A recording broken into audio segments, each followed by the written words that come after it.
Percy runs away. Henry, Gordon and James were shut up for several days.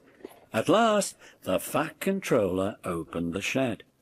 "I hope you are sorry," he said sternly, "and understand you are not so important after all.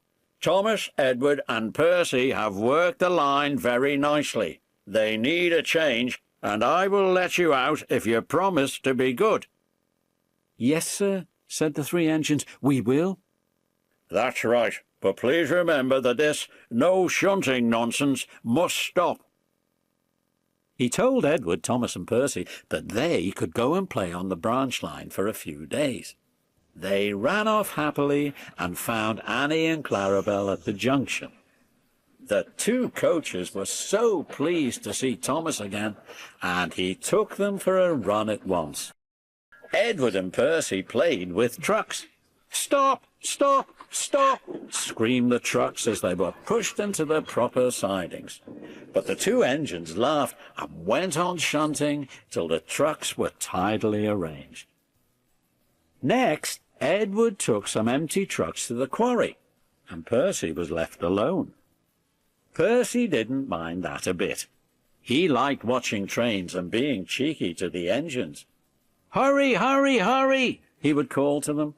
Gordon, Henry and James got very cross. After a while he took some trucks over the main line to another siding. When they were tidy, he ran on to the main line again, and waited for the signalman to set the point so that he could cross back to the yard. Edward had warned Percy, "Be careful on the main line.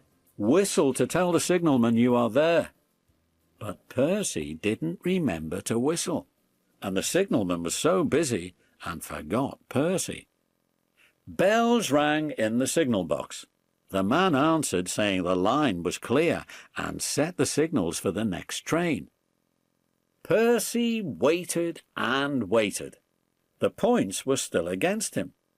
He looked along the main line. "Peep, peep!" he whistled in horror, for rushing straight towards him was Gordon with the express. "Poop, poop, poop, poop!" whistled Gordon. His driver shut off steam and applied the brakes. Percy's driver turned on full steam. "Back, Percy, back!" he urged, but Percy's wheels wouldn't turn quickly. Gordon was coming so fast that it seemed he couldn't stop. With shut eyes, Percy waited for the crash. His driver and fireman jumped out. "Ooh! Groaned Gordon. "Get out of my way!" Percy opened his eyes. Gordon had stopped with Percy's buffers a few inches from his own. But Percy had begun to move. "I won't stay here, I'll run away," he puffed. He was soon clear of the station and running as fast as he could. He went through Edward's station whistling loudly, and was so frightened that he ran right up Gordon's hill without stopping. He was tired then and wanted to stop, but he couldn't. He had no driver to shut off steam and to apply the brakes. "I shall have to run till my wheels wear out," he thought sadly. "Oh dear, oh dear!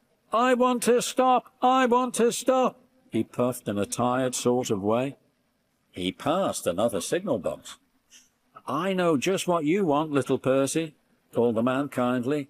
He set the points, and Percy puffed wearily on to a nice empty siding, ending in a big bank of earth. Percy was too tired now to care where he went. "I want to stop, I want to stop, I have stopped," he puffed thankfully, as his bunker buried itself in the bank. "Never mind, Percy," said the workmen as they dug him out. "You shall have a drink and some coal, and then you'll feel better." Presently Gordon arrived. "Well done, Percy. You started so quickly that you stopped a nasty accident." "I'm sorry I was cheeky," said Percy.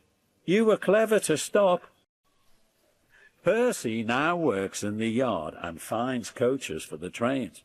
He is still cheeky because he is that sort of engine, but he is always most careful when he goes on the main line.